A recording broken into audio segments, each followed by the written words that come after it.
जय हिंद दोस्तों। मेंस की पॉइंट ऑफ व्यू से ये जो हमारी पूरी सीरीज चल रही है करंट अफेयर्स की, ये बेहद इंपॉर्टेंट है। अगर आप 2024 का एग्जाम देने जा रहे हो या फिर आप 2025 की प्रिपरेशन कर रहे हो, दोनों को ध्यान में रखते हुए पूरी क्लास कराई जा रही है। तो आप सब इस क्लास के माध्यम से नोट्स भी बनाते चलो, प्लस पूरी क्लास को जरूर करो, क्योंकि यहां पर कुछ ऐसे पॉइंट डिस्कस किए जा रहे हैं जिनका प्रयोग करके आप अपनी आंसर राइटिंग को और इनरीच कर सकते हो। मैं कुछ एग्जाम्पल दिखाता हूं। जैसे कि आज की इस क्लास के अंतर्गत हम लोग 4 टॉपिक को डिस्कस करने जा रहे हैं। ठीक है, पहला टॉपिक क्या है? प्रधानमंत्री मातृ वंदन योजना। सेकेंड टॉपिक है इंटरनेट शटडाउन। थर्ड है टाइम यूटिलाइजेशन सर्वे 2024। और इसके साथ चौथा जो टॉपिक हमारा यहां पर वो है जेंडर बस्टिंग। ध्यान देना, संभव है कि आपके जीएस पेपर में कहीं ना कहीं पर इन सभी टॉपिक से डायरेक्टली भी प्रश्न पूछ दिया जाए। जैसे कि हो सकता हो कि जीएस पेपर 2 में आपसे यह प्रश्न पूछ दिया जाए कि किस प्रकार से इंटरनेट शटडाउन नागरिकों के फंडामेंटल राइट का उल्लंघन करता है। तो आज जब हम इस टॉपिक को यहां पर इस क्लास में डिस्कस करेंगे तो वो क्वेश्चन भी सॉल्व होगा, प्लस उसके साथ साथ अगर मानिए आपसे इस टॉपिक पर डायरेक्टली प्रश्न नहीं पूछता है, लेकिन आपसे कहीं पर प्रश्न ये पूछ देता है कि भाई किस प्रकार से आंतरिक सुरक्षा के लिए हम इंटरनेट शटडाउन का प्रयोग कर सकते हैं, फेक न्यूज को हम कैसे रोक सकते हैं, या फिर इंटरनेट शटडाउन क्या है, जीएस पेपर 3 में पूछ दिया। तो जो टॉपिक ऐसे होते हैं वहां पर भी आज की इस क्लास से आप कुछ ऐसे डाटा, कुछ ऐसे फैक्ट, कुछ ऐसे एग्जाम्पल का प्रयोग कर पाएंगे जो कि आपके नंबर को मेंस की परीक्षा में बढ़ाएगा। देखिए, आंसर राइटिंग मुझे पता है कि आप सब लोग कभी ना कभी करते हो और लगातार करते भी रहते हो, लेकिन समस्या है कि किस प्रकार से अपने आंसर को और इनरीच किया जाए। तो इस क्लास को, इस सीरीज को लगातार आप लोग फॉलो करिएगा। चलिए आज की इस क्लास को स्टार्ट करते हैं। देखो भाई, क्लास को स्टार्ट करने से पहले मैं आप लोगों को यहीं पर एक होमवर्क दे रहा हूं। होमवर्क ये है कि आज आप सभी को इस वीडियो के कमेंट सेक्शन में राइट टू इंफॉर्मेशन एक्ट, सूचना का अधिकार, ये जो कॉन्सेप्ट है इसके बारे में आपके पास जो भी फैक्ट हो, जो भी डाटा हो, ये किस प्रकार से सफल रहा, कितना सफल रहा, कितना इसमें चैलेंजेस व्याप्त है, या गवर्नमेंट यहां पर और कौन से इनिशिएटिव कर सकती है, सेकंड एआरसी रिपोर्ट इस संदर्भ में कौन सी बातें बताती है, आपको उसके बारे में इस वीडियो कमेंट सेक्शन में कमेंट करना है। ध्यान दीजिएगा, मैं इस टॉपिक को स्पेसिफिकली इसलिए आप लोगों को होमवर्क दे रहा हूं क्योंकि राइट टू इंफॉर्मेशन एक्ट वर्ष 2005 में आया था। आज आपका चल रहा है वर्ष 2025, मतलब इसके 20 साल पूरे हो चुके हैं। और जब किसी किसी कार्यक्रम के 20 वर्ष पूरे होते तो एक बहुत बड़ी उपलब्धि है। तो जनरली हम उस कार्यक्रम की एक बार अवलोकन करते हैं, उस कार्यक्रम का हम फीडबैक लेते हैं, रिव्यू लेते हैं कि भाई कितना सफल रहा, कौन कौन से चैलेंजेस है और आगे इस संदर्भ में हमको और कौन से प्रयास करने हैं। तो हो सकता हो कि मेंस की परीक्षा में आपसे इस टॉपिक पर प्रश्न पूछ दे। ये प्रश्न जीएस पेपर 4 में भी आ सकता है, ये प्रश्न जीएस पेपर 2 में भी आ सकता है। तो ध्यान दीजिएगा, ये मैं आप लोगों को होमवर्क दे रहा हूं और इस काम को जरूर से जरूर करना है। ठीक है, चलिए आगे बढ़ते हैं, आज की क्लास को स्टार्ट करते हैं। आज का हमारा पहला टॉपिक है प्रधानमंत्री मातृ वंदन योजना। आपको कि सर ऐसे क्यों एक स्पेसिफिक स्कीम की हम बात कर रहे हैं? संभव है कि इस टॉपिक पर आपसे मेंस में प्रश्न न पूछे, लेकिन प्रश्न यह आ सकता है कि महिलाओं के संदर्भ में जो सरकार के प्रयास है उसमें कौन कौन सी चुनौतियां व्याप्त है। तो आप आज की इस क्लास से जिस चुनौती को हम डिस्कस करेंगे उस चुनौती को अपने आंसर में कमेंट कर सकते हो, अपने आंसर में लिख सकते हो। ध्यान दीजिएगा कैसे। जिस स्कीम की हम बात करें, ये स्कीम महिला और बाल विकास मंत्रालय, ministry of women and child development जो है उसने वर्ष 2017 में स्टार्ट की थी। एक सेंट्रली स्पॉन्सर्ड स्कीम है, केंद्र प्रायोजित योजना है, जिसका जो ऑब्जेक्टिव ये है कि जो हम मैटरनिटी बेनिफिट्स, जो मातृत्व लाभ है, वो हम प्रेग्नेंट मतलब जो गर्भवती महिलाएं हैं और जो लैक्टेटिंग वुमेन से मतलब जो स्तनपान कराने वाली महिलाएं हैं, उन सभी महिलाओं को हम यहां पर क्या करेंगे, मातृत्व लाभ मतलब मैटरनिटी बेनिफिट्स प्रदान करेंगे। इसके अंतर्गत कुछ फाइनेंशियल सहायता दी जा रही है। पहले बच्चे के लिए, पहले चाइल्ड के लिए हम 5,000 रुपए प्रोवाइड करा रहे हैं, और दूसरे चाइल्ड के लिए ध्यान दीजिएगा, यहां पर एक शर्त यह है कि दूसरा चाइल्ड लड़की होना चाहिए। Only if it's a girl, then हम सेकेंड चाइल्ड के लिए क्या करेंगे, 6,000 रुपए की वित्तीय सहायता प्रदान करेंगे। ये स्कीम है कौन सी? प्रधानमंत्री मातृ वंदन योजना। आपको कि सर इसमें चैलेंजेस क्या, इसमें कंसर्न क्या है? तो कंसर्न को ध्यान से बहुत समझिएगा आप लोग। ठीक है, सबसे पहला कंसर्न ये है कि ये जो स्कीम है इसका जो कवरेज एरिया है वो बहुत लिमिटेड हो चुका है। इससे पहले हमारे पास एक अधिनियम था, इसका नाम था नेशनल फूड सिक्योरिटी एक्ट 2013, राष्ट्रीय खाद्य सुरक्षा अधिनियम 2013। ये अधिनियम सभी महिलाओं को मैटरनिटी बेनिफिट का प्रॉमिस करता है, वादा करता है। ठीक है, सार्वभौमिक कवरेज की बात करता है। लेकिन इसके बाद जब हम वर्ष 2017 में मातृ वंदन योजना लेकर के आते हैं, तो ये नेशनल फूड सिक्योरिटी एक्ट का उल्लंघन करता है। क्यों? क्योंकि नेशनल फूड सिक्योरिटी एक्ट सभी महिलाओं को क्या कहता है, जो फॉर्मल सेक्टर में नहीं है उनको छोड़ करके सभी महिलाओं के लिए 6,000 रुपए पर चाइल्ड की सुविधा प्रदान करता है, जबकि यह अधिनियम कहता है कि केवल 2 बच्चे के लिए दिया जाएगा, उसमें भी पहले बच्चे के लिए 5,000 और दूसरा बच्चा अगर लड़की हुआ तब हम यहां पर ये मातृत्व लाभ को प्रदान करेंगे। मतलब मातृ वंदन योजना क्या कर रही है, अपने ही भारत का जो नेशनल फूड सिक्योरिटी एक्ट 2013 है उसका उल्लंघन कर रही है। पहली बात तो आप यहां ही समझना। दूसरा समझना, इस योजना में और कौन सी समस्याएं हैं। केंद्र सरकार ने वर्ष 2019-20 में जितना धन आवंटन इस स्कीम के लिए किया था उसकी तुलना में वर्ष 2023-24 में जो धन आवंटन किया गया वो उसका 1/3 रहा। मतलब कि हम मैटरनिटी बेनिफिट प्रदान करने के लिए प्रयास ही बहुत कम कर रहे हैं, हम धन फाइनेंशियल सपोर्ट ही बहुत कम दे रहे हैं लोगों को। तो सबसे बड़ा कंसर्न तो यहाँ पर ये कि भाई ये स्कीम सफल नहीं हो पाएगी। हम महिलाओं के लिए बहुत बड़ी बड़ी स्कीमें बना दे, लेकिन अगर हम धन का आवंटन नहीं करेंगे तो किस प्रकार से सफल होगी, नहीं सफल हो पाएगी। यहीं पर एक पॉइंट और निकल करके आता है कि प्रेजेंट टाइम में 90% जन्मों के लिए, जो 90% बच्चे जन्म ले रहे हैं उनके लिए अगर हमको 6,000 रुपए प्रति जन्म का मैटरनिटी बेनिफिट देना है तो लगभग 12,000 करोड़ रुपए की आवश्यकता पड़ेगी, जिसकी तुलना में वर्ष 2023-24 में केंद्र सरकार ने इस स्कीम के लिए केवल 900 करोड़ रुपए आवंटित किए थे। दूसरा चैलेंज आप यहां पर ये समझ गए। तीसरा चैलेंज समझो भाई, इस स्कीम का जो इफेक्टिव कवरेज है वो वर्ष 2019-20 की तुलना में जो कि लगभग 36% था वो कम होकर के केवल 9% रह गया है। भाई बजट में ही जब हम 1/3 कर देंगे, बजट को ही हम 1/3 कर देंगे तो जो उसका इफेक्टिव कवरेज एरिया है वो भी तो 1/3 लगभग हो जाएगा ना, वही यहां पर आपको देखने को मिल रहा है। इसके अलावा देखिए इस स्कीम में सबसे बड़ा कंसर्न ये है कि हम जो ये सुविधा प्रदान कर रहे हैं उसके लिए हम आधार से सत्यापन करा रहे हैं। बहुत सारा जो आवेदन प्रक्रियाएं हैं, बहुत ही कॉम्प्लेक्स आवेदन प्रक्रियाएं हैं जिसमें लगातार सॉफ्टवेयर की भी दिक्कतें आती रहती है, जिसके कारण से क्या है, जो गरीब हैं, जो डिजिटल रूप से इलिटरेट हैं, निरक्षर महिलाएं हैं, उनको इस स्कीम का लाभ नहीं मिल पा रहा है। तो ध्यान दीजिएगा, मानिए आपसे, आप केवल इस स्कीम की बात नहीं करो, आपसे मानिए किसी भी योजना के संदर्भ में मेंस में प्रश्न पूछता है कि ये योजना के संदर्भ में कौन कौन सी चुनौतियां व्याप्त हैं, तो कुछ चुनौतियां आप ध्यान देना। सबसे पहला चुनौती क्या कि भाई बजट में क्या हो रहा है ना, कमी है, जितनी हमको वास्तविक आवश्यकता है उससे कम हमको बजट आवंटन किया जा रहा है। ठीक है, एक तो सबसे बड़ा चैलेंज आप ये हमेशा देख सकते हो। इसके अलावा क्या कि भाई नौकरशाही, ब्यूरोक्रेटिक और डिजिटल बाधाएं भी हैं। भाई हम किसी योजना को साकार करने के लिए हम बहुत कॉम्प्लेक्स आवेदन प्रक्रियाओं को फॉलो कर रहे हैं, जिसके कारण से जो गरीब लोग हैं, जो डिजिटल रूप से इलिटरेट लोग हैं, वो इस स्कीम का लाभ नहीं ले पा रहे हैं। ठीक है, तो कभी भी किसी योजना पे प्रश्न पूछे ना, एटलीस्ट 2-3 पॉइंट आप ये डाल ही सकते हो अपने आंसर में। ठीक है, तो पहली बात समझ में आई कि प्रधानमंत्री मातृ वंदन योजना क्या है, इसमें कौन कौन से चैलेंजेस हैं, एक तो ये ध्यान रखिएगा। दूसरा ध्यान ये रखिएगा कि मातृत्व लाभ के लिए, मैटरनिटी बेनिफिट के लिए एक हमने 2017 में अधिनियम भी लेकर के आया था जो कहता है कि भारत में जो औपचारिक क्षेत्र की महिलाएं, जो फॉर्मल सेक्टर की महिलाएं हैं, उनको 26 वीक का, जो कि पूरे विश्व के एवरेज से लगभग ज्यादा है। ध्यान देना, भारत सरकार इस संदर्भ में प्रयास कर रही है, पूरे विश्व के एवरेज से हम ज्यादा मैटरनिटी लीव प्रदान करते हैं, जो कि 26 सप्ताह का है। ध्यान रखना, अब इसके साथ साथ एक नया कॉन्सेप्ट और आ रहा है, वो है पितृत्व अवकाश का, पैटर्निटी लीव का। पैटर्निटी लीव अभी हमारे यहाँ पर बहुत ज्यादा नहीं अवेलेबल है, ये एक कंसर्न है। कभी आप चाहो तो अपने आंसर में ऐसे पॉइंट्स को भी कोट कर सकते हो। ठीक है, ध्यान दीजिएगा। अब आगे बढ़ते हैं हम लोग। जो हमारा सेकंड टॉपिक है और बहुत इंपॉर्टेंट टॉपिक है वो है इंटरनेट शटडाउन। इसके लिए रिसेंट में एक संगठन है, उसका नाम है एक्सेस नाउ। ये डिजिटल राइट्स के लिए एक ग्रुप है। ठीक है, एक्सेस नाउ। इसकी वर्ष 2024 की एक रिपोर्ट आती है। रिपोर्ट बताती है कि पूरे ग्लोबल में, पूरे विश्व स्तर पर जो इंटरनेट शटडाउन हुए उनकी संख्याएं बहुत ज्यादा रही, जिसमें नंबर 1 स्थान पर कौन सा रहा? भारत नहीं था नंबर 1 स्थान पर, यहां पर हम सेकंड नंबर पर थे। थोड़ी समस्या थी, अभी हो सकता हो कि संभव है आगे हम लोग जरूर नंबर 1 पर आ जाएं, लेकिन पहले स्थान पर हमारा था म्यांमार, जहां पर पूरे विश्व का 85 शटडाउन हुआ था। ठीक है, इसके बाद भारत का स्थान आता है जहां पर पूरे एक साल में लगभग 84 ऐसी घटनाएं देखने को मिली जहां पर इंटरनेट को बंद किया गया। ध्यान देना, ये पूरे विश्व की कुल इंटरनेट शटडाउन का लगभग 28% है।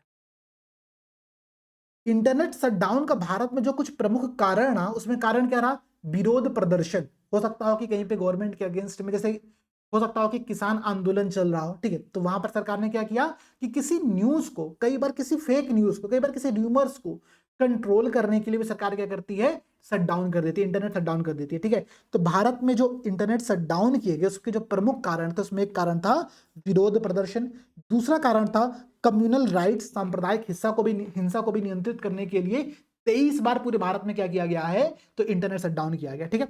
इसके साथ साथ जो थर्ड पॉइंट था क्या, परीक्षा संबंधी सुरक्षा उपाय।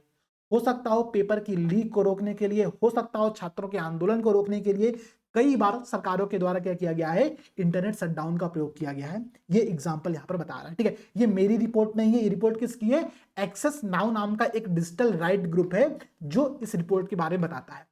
ये रिपोर्ट कहता है कि कई बार स्थानीय संघर्षों, जो लोकल वायलेंस हुए, जो लोकल आपस में कॉन्फ्लिक्ट्स हुए, उसके लिए भी क्या किया गया है कि एडिशनल शटडाउन किए गए। इनके साथ साथ ध्यान दीजिएगा, कई बार जो ऑफिशियल्स होते, कई बार जो अधिकारी होते हैं, सांप्रदायिक हिंसा, दंगों और सोशल मीडिया के माध्यम से गलत सूचना, फेक न्यूज को कंट्रोल करने के लिए भी क्या करते हैं, इंटरनेट शटडाउन को आवश्यक बताते हैं, ठीक है। तो भारत पूरे विश्व में एक्सेस नाउ संगठन के अकॉर्डिंग इंटरनेट शटडाउन की संख्या के मामले में दूसरे स्थान पर रहा, जो कि विश्व की कुल शटडाउन का लगभग 28% था। तो दो आंकड़े ध्यान रखना, पहला आंकड़ा क्या कि भारत की रैंकिंग क्या रही, भारत की रैंकिंग रही दूसरा स्थान, ठीक है। भारत का सेकंड स्थान था, कुल 84 ऐसी घटनाएं हुई और जो कि पूरे विश्व का 28% है, ठीक है। इंटरनेट शटडाउन एक बेहद इंपॉर्टेंट टॉपिक है, आपसे एग्जाम में इस पर प्रश्न पूछ सकता है, तो एटलीस्ट इतने फैक्ट तो हमको पता हो।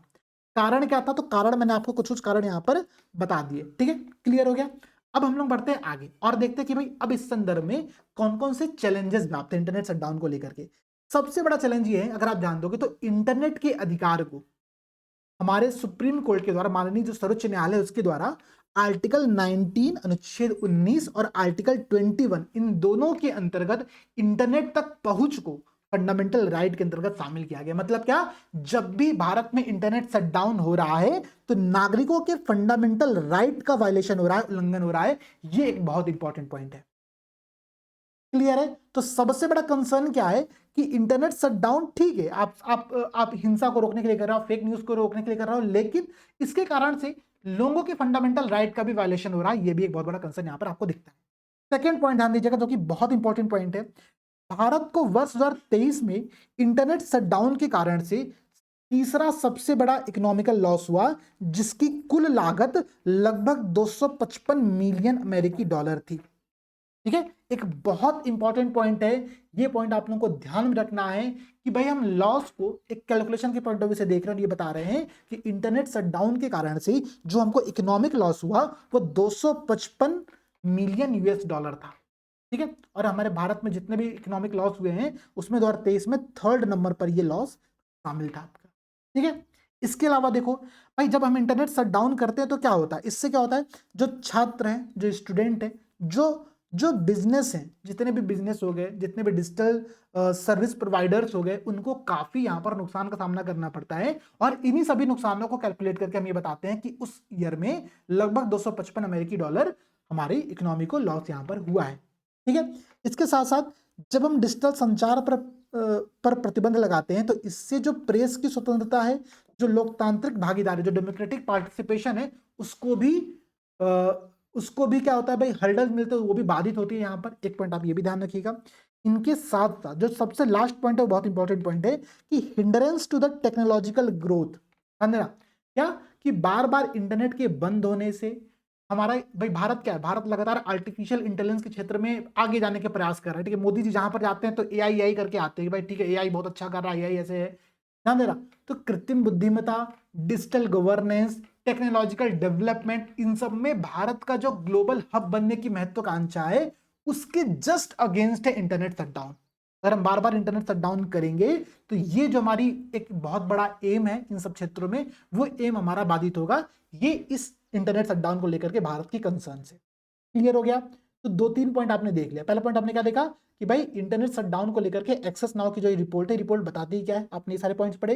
फिर इंटरनेट शटडाउन के सामने कौन कौन से कंसर्न व्याप्त है, वो कंसर्न भी आपने यहां पर समझ लिया। अब ध्यान देना, कुछ बातें और समझना, इस संदर्भ में कुछ सजेशंस भी हैं जो कि बहुत इनोवेटिव और बहुत अच्छे सजेशन है जिसका आप अपने आंसर में प्रयोग कर सकते हो। सबसे पहला सजेशन क्या है कि शटडाउन आदेशों की समीक्षा के लिए, उनके रिव्यू के लिए, जैसे समझो मानो कल को यहाँ पर गोरखपुर में क्या किया गया, इंटरनेट शटडाउन कर दिया गया, ठीक है।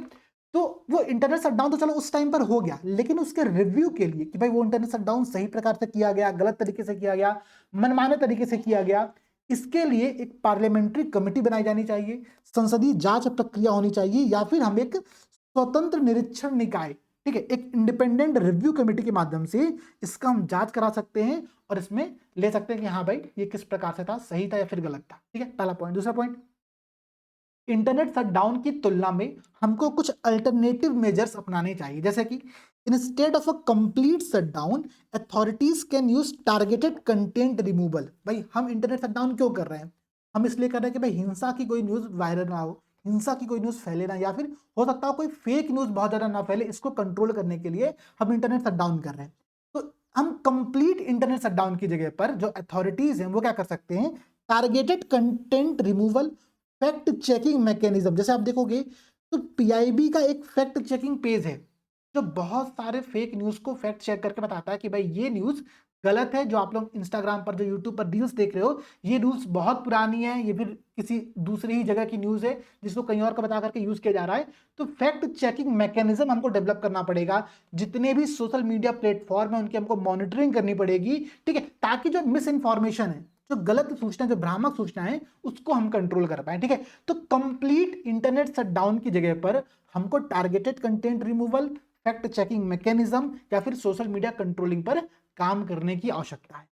इनके साथ साथ कुछ ऐसे ग्लोबल बेस्ट प्रैक्टिसेस हैं, जैसे कि यूरोपियन यूनियन हो गया, यूनाइटेड स्टेट हो गया, ये क्या करते हैं, ये कंटेंट मॉडरेशन पॉलिसी को फॉलो करते हैं और साइबर सिक्योरिटी के बहुत अच्छे खासे टूल्स का प्रयोग करते हैं। हमको भी ऐसे ही सिस्टम को अपने इंडिया में लागू करने की आवश्यकता है। हमेशा जो भी वैश्विक अच्छे प्रैक्टिसेस हैं उनको अपने भारत में लागू करने की आवश्यकता होती है, तो ये भी आप यहाँ पर सजेस्ट कर सकते हो, ठीक है। तो इंटरनेट शटडाउन एक बेहद इंपॉर्टेंट टॉपिक था जिसको यहाँ पर हमने कवर किया। ध्यान रखना, जो United nation human right commission है वो वर्ष 2030 तक, ठीक है, सार्वभौमिक इंटरनेट पहुंच मतलब यूनिवर्सल इंटरनेट कवरेज को फंडामेंटल राइट बनाने का आग्रह करती है। ये एक बेहद इंपॉर्टेंट पॉइंट है। तो इंटरनेट शटडाउन के इस पूरे टॉपिक को यहाँ से कवर करिएगा। कभी भी प्रश्न आता है इन सब बातों को कोड करना, एक्सेस नाउ की रिपोर्ट कोड करना, जितने हमने कुछ इंपॉर्टेंट पॉइंट डिस्कस किए, ठीक है, जैसे कि एक इंडिपेंडेंट बॉडी निर्माण किया जाए, एक पार्लियामेंट्री जांच की यहाँ पर व्यवस्था सुनिश्चित की जाए, अल्टरनेटिव जो मेजर्स उसको यहाँ पर सुनिश्चित किया जाए, ये सारे पॉइंट्स आपको अपने आंसर में शामिल करने पड़ेंगे, ठीक है। सेकंड पॉइंट क्लियर हो गया। थर्ड टॉपिक देखो, आज का थर्ड टॉपिक है टाइम यूटिलाइजेशन सर्वे 2024। अभी हाल ही में जो मॉस्पी मंत्रालय है, इस मंत्रालय के एक संगठन है, उसका नाम है नेशनल स्टैटिस्टिकल ऑर्गेनाइजेशन, राष्ट्रीय सांख्यिकी कार्यालय। तो मॉस्पी के एनएसओ ने एक रिपोर्ट जारी किया, उसका नाम है टाइम यूटिलाइजेशन सर्वे 2024, ठीक है, समय उपयोग सर्वेक्षण 2024। ये रिपोर्ट दूसरी बार जारी की गई अभी तक, मतलब इससे पहले इस रिपोर्ट को वर्ष 2019 में जारी किया गया, ध्यान रखना 2019 में रिपोर्ट आई थी, उसके बाद सेकेंड बार अभी रिपोर्ट आई है। तो हम जब तुलना करेंगे चीजों का, तो वर्ष 2019 की कंपेयर में आज की चीजों को हम देखेंगे कि ये घटी है या फिर बढ़ी है, ठीक है। एक चार्ट ध्यान रखना, सबसे पहले चार्ट, टाइम यूटिलाइजेशन सर्वे 15 से 59 एज ग्रुप के लोगों के संदर्भ में कुछ बातें बताता है। कहता है कि अगर हम एम्प्लॉयमेंट पार्टिसिपेशन की बात करें, अगर हम रोजगार भागीदारी की बात करें, तो पुरुषों की जो भागीदारी है वो लगभग 75% हो चुकी है, मतलब 75% लोग जो हैं वो रोजगार में पार्टिसिपेट कर रहे हैं, जो कि 2019 की तुलना में ज्यादा। 2019 में कितना था, लगभग 70% था। इसकी तुलना में अभी पुरुषों की भागीदारी जॉब में 75% हो चुकी है। अब ध्यान देना भाई, ये तो रहा पुरुषों के संदर्भ में बात। महिलाओं के संदर्भ में देखो, तो महिलाओं के संदर्भ में जो प्रेजेंट टाइम में भागीदारी है रोजगार में वो कितनी है, 25%। 2019 में कितनी थी, लगभग 21%। अब ध्यान दो, मानो आप वुमेन इंपावरमेंट पर, महिला सशक्तिकरण पर आप कोई क्वेश्चन का आंसर लिख रहे हो, आप महिला के संदर्भ में कोई पॉइंट्स बता रहे हो, तो आप ये बता सकते हो, आप ये कोट कर सकते हो कि एनएसओ की हालिया टाइम यूटिलाइजेशन सर्वे रिपोर्ट के अकॉर्डिंग रोजगार में महिलाओं की जो भागीदारी है वो 25%, मतलब 25% महिलाएं क्या कर रही हैं, रोजगार में पार्टिसिपेट कर रही हैं, ठीक है। हालांकि ये भागीदारी पिछले सर्वे की तुलना में बढ़ी है, बट इसको भी और बढ़ाने की यहाँ पर आवश्यकता है, ठीक है। तो आपने एक पॉइंट यहाँ पर याद कर लिया कि जो पूरे महिलाओं की भागीदारी है संदर्भ में वो केवल 25%, ठीक है। इसके अलावा जो सबसे इंपॉर्टेंट पॉइंट ये रिपोर्ट बताती है, रिपोर्ट ये बताती है कि केयर इकोनॉमी के संदर्भ में, केयर इकोनॉमी की बात मैं नहीं करूंगा, केयर जो देखभाल है, ठीक है, ध्यान रखना, बहुत सारे देखभाल ऐसे होते हैं जिसका हम मोनेटाइजेशन नहीं करते हैं, जिसको हम मुद्रा में नहीं तौल पाते हैं, जैसे कि माँ अपने बच्चे का देखभाल कर रही है, माँ घर में किसी बुजुर्ग का केयर कर रही है, ठीक है। तो ऐसे जो केयर है उनकी अगर हम बात करें तो पुरुषों का जो पार्टिसिपेशन है वो 21.4% रहा है। ध्यान रखना, मैं कुछ इंपॉर्टेंट पॉइंट डिस्कस करूंगा जो कि आप लोगों को समझना है, ठीक है। पुरुषों का जो भागीदारी है वो 21.4% रहा है, जबकि महिलाओं की भागीदारी 41% रही है।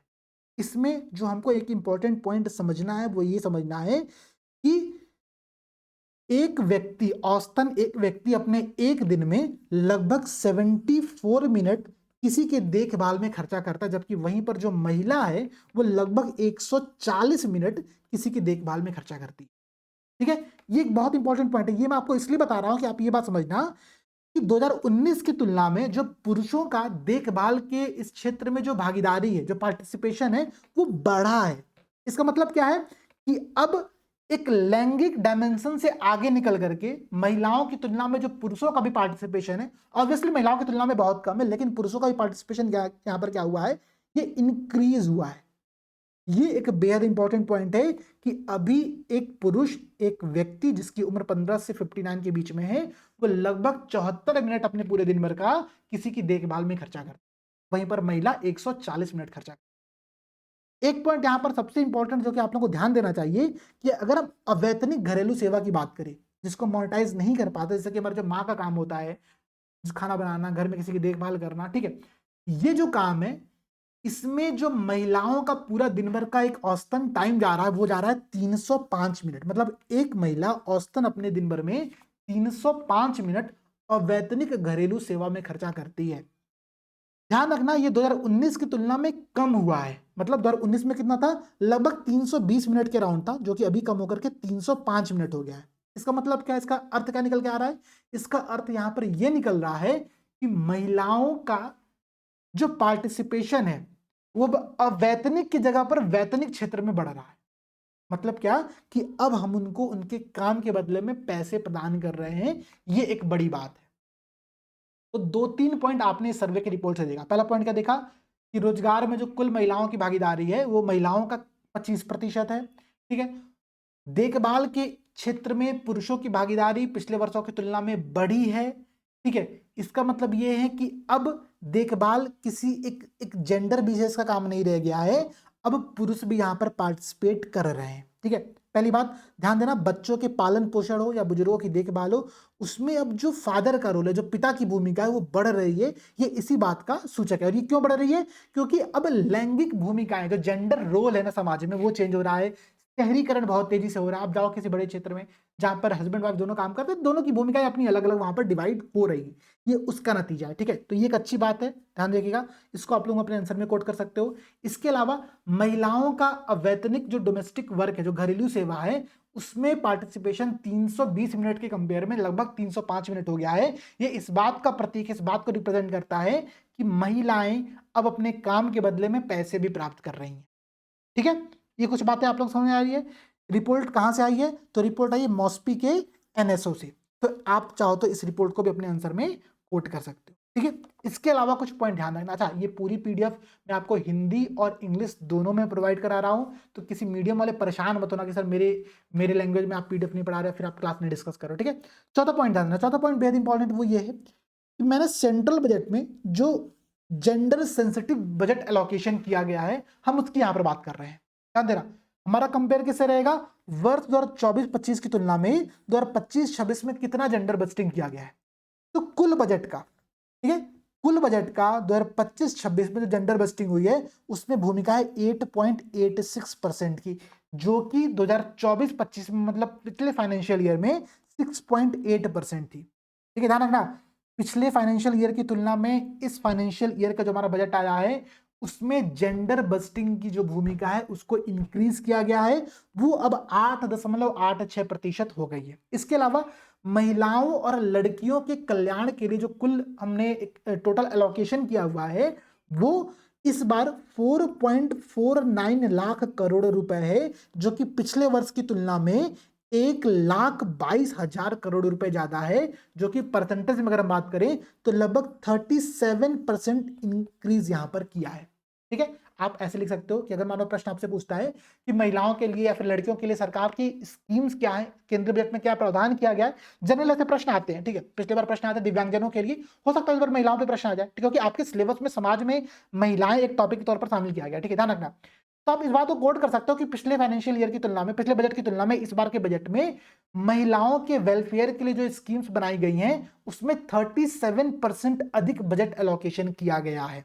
ठीक है, ये एक बेहद इंपॉर्टेंट है। टोटल कितना बजट एलोकेट किया गया? तो 4.49 लाख करोड़। अगर हम कुल जेंडर बस्टिंग की बात करें तो इस बार पूरे बजट में लगभग 8.86% जेंडर बस्टिंग के कॉन्सेप्ट को अपनाया गया है। ठीक है, ये कुछ इंपॉर्टेंट पॉइंट जो कि आप अपने आंसर में शामिल करोगे। अच्छा देखो, एक दो तीन बातें और समझना। कुछ बच्चे होते हैं, कुछ ऐसे एस्पिरेंट्स होते हैं जो कि इसी स्टेटमेंट को जो मैंने अभी डिस्कस किया एक स्टेटमेंट के फॉर्मेट में लिख देते हैं। ठीक है, दूसरे जो थोड़े से स्मार्ट लोग होते हैं वो क्या करते हैं, वो ऐसे टेबल बना देते हैं, टेबल फॉर्मेट में चीजों का एक्सप्लेन कर देते हैं, बहुत अच्छा नंबर मिलता है, ये बात श्योर है। ठीक है, इसके बाद जो एकदम एडवांस लेवल के लोग होते हैं वो क्या करते हैं, इसी बेसिक पॉइंट को ग्राफ के फॉर्मेट में रिप्रेजेंट करते हैं। ध्यान दीजिएगा, ये जो ग्राफ आप लोग देख रहे हो ना, बेहद सिंपल है। हमने क्या किया, हमने अपने वाई एक्सेस पर हमने दर्शाया कि बजट का आवंटन कितना, कितने रुपए यहाँ पर आवंटन किए जा रहे हैं। इधर हमने एक्स एक्सिस पर हमने दर्शाया क्या कि ईयर कौन सा फाइनेंशियल ईयर है, और हमने इस साइड परसेंटेज यहां पर दर्शा दिया है। ठीक है, अब देखो तो लगभग 3.27 लाख करोड़ रुपया 2024-25 में महिलाओं के लिए आरक्षण किया रिजर्व किया गया था, जो कि 2025-26 में कितना हो चुका है, 4.49 लाख करोड़ रुपए हो चुका है। परसेंटेज के अकॉर्डिंग अगर हम देखें तो ये कितना है, 8.86 परसेंटेज है, जो कि पहले केवल कितना था आप लोगों का, ध्यान दीजिएगा 6.8% था।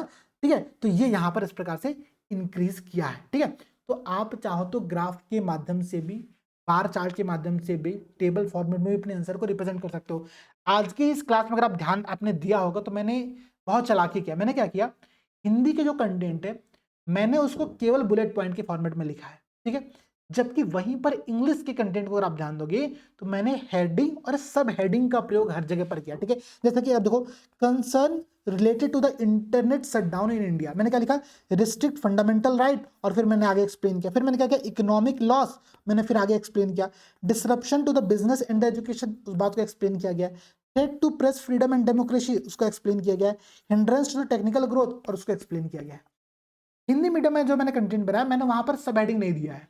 मैं ये केवल इसलिए किया कि ताकि आप तुलना कर पाओ कि कौन सा आंसर ज्यादा सुंदर लग रहा है, कौन सा आंसर ज्यादा क्लियर लग रहा है, किसका प्रेजेंटेशन ज्यादा अच्छा। ऑब्वियसली अगर आप अपने आंसर में बुलेट पॉइंट लिखते हो तो अच्छी बात है, नंबर अच्छा मिलता है, लेकिन उसमें भी आपको सब हेडिंग का प्रयोग करना पड़ेगा। तो आप लोग अपने आंसर में हेडिंग और सब हेडिंग का प्रयोग करते हुए अपने आंसर को लिखो, तभी शानदार नंबर मिलेगा। ठीक है, ये रही कुछ सिंपल सी बातें।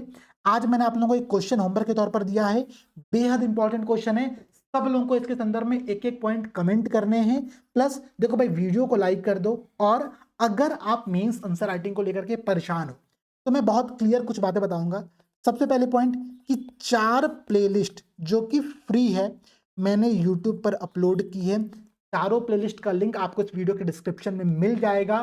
फॉलो करो आंख बंद करके, बेहद शानदार है, बेहद अच्छे कंटेंट वहां पर दिए जा रहे हैं। तो ये काम तो आप लोगों को करना ही करना है। प्लस इसके साथ साथ 2 चीजें और करनी है। एक जिसका नाम है प्रयास बैच, हमारा ये जो नया बैच है ये आपका 16 मार्च से स्टार्ट हो रहा है। ठीक है, तो आप लोग इस बैच से इनरोल करना स्टार्ट कर दो। और जो सेकंड प्रोग्राम है, एक मिनट, जो सेकंड प्रोग्राम हमारा है वो है मेंस की टेस्ट सीरीज। ठीक है, तो UPMTS ये जो हमारा है ये केवल 2024 वालों के लिए है, प्रयास बैच 2024-2025 दोनों के लिए है।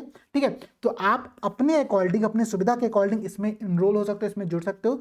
बहुत सारे मेंस के ऐसे स्टूडेंट्स हैं जिनके लिए हमने एक फ्री इनिशिएटिव भी स्टार्ट किया हुआ है। अगर आप मेंस इस बार देने जा रहे हो तो आप हमारा जो व्हाट्सअप नंबर है आप वहां पर एक बार मैसेज जरूर ड्रॉप करो। आपको हमारे एक बेहद अच्छे और बेहद फ्री इनिशिएटिव में ऐड किया जाएगा, जहां पर हम रेगुलर आंसर राइटिंग भी कर रहे हैं, कुछ कुछ पॉइंट भी डिस्कस करते चल रहे हैं, सो दैट कि हम एक हेल्दी कंपटीशन भी वहां पर करते चले। ठीक है, तो आज की क्लास कैसे लगी, होमवर्क जो मैंने दिया वो कर लीजिएगा, पीपीटी टेलीग्राम पर मिल जाएगी। और कोई भी अगर दिक्कत होती है तो इस वीडियो कमेंट सेक्शन में जरूर बताइएगा। आप सभी को बहुत सारी शुभकामनाएं। होली भी आ रहा है, होली अच्छे से एंजॉय करो, लेकिन पढ़ाई चलते रहनी चाहिए। ठीक है, ऑल द बेस्ट, जय हिंद, जय भारत।